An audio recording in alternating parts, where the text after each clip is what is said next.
Detail now on those dismal GDP figures that were released just a short time ago. The economy is shrinking by 2% in the first 3 months of this year. Back to Devan Murugan. One of the consequences, Devan, good afternoon to you again, our jobless rate worsens. That indeed is a negative consequence, Jeremy. For the 10.8 million working-age people who are jobless, this is bad news, simply because the worsening growth number means it will be more difficult to find a job. Now, as we said earlier, it's the third consecutive contraction, minus 2% being the latest figure for January to March. I want to bring in Investec Chief Economist Annabel Bishop for her reaction to this. Annabel, good afternoon. So, this really doesn't reflect the impact of COVID-19 in the first 3 months, but it does tell us that we're going into a phase that would be even more dismal when we start recording the later months, isn't it? Yes, hi, Devan. It does exactly. And of course, we're anticipating a contraction of 48% in the second quarter. So the 2% that we see today really pales in comparison. What is the biggest factor here leading to that minus 2% contraction, Annabel? I see the mining industry, for example, minus 21% in the red there. But it's beyond that, isn't it? You just saw an economy that was falling beyond mining. This was really a contraction all around.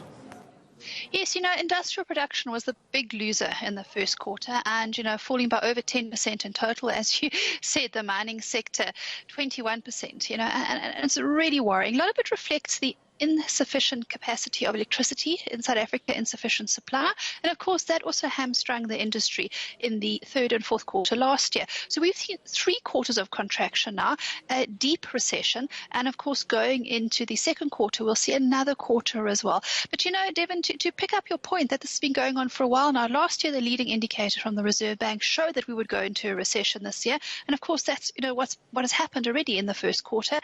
And, that has been this downward trend in economic activity we've seen since 2011, from 3% down to 0.2% last year. Well, if you carry on that downward trend, clearly you would fall into recession this year.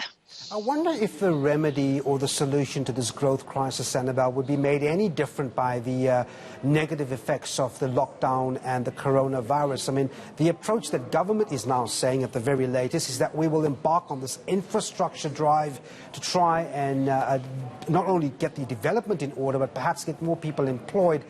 But the remedy has to take into consideration much more than just an infrastructure drive, isn't it? Absolutely. And, we've seen our ease of doing business deteriorate, partly because of the low supply of electricity we mentioned, but also because of the very high levels of red tape and regulations in South Africa. And if you compare us to other countries in the world, as I said, we are declining against those countries.